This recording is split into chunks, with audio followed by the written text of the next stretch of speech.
शाबाश बेटा। ये तुसा एक क्या शुरू की थी बता हुन जी ये काम तुसा क्या शुरू करी था जरा सुन से तो पता लगे। अच्छा चल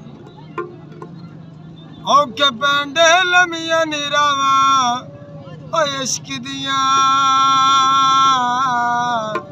करबल दे विच वेख वफावा इश्क दिया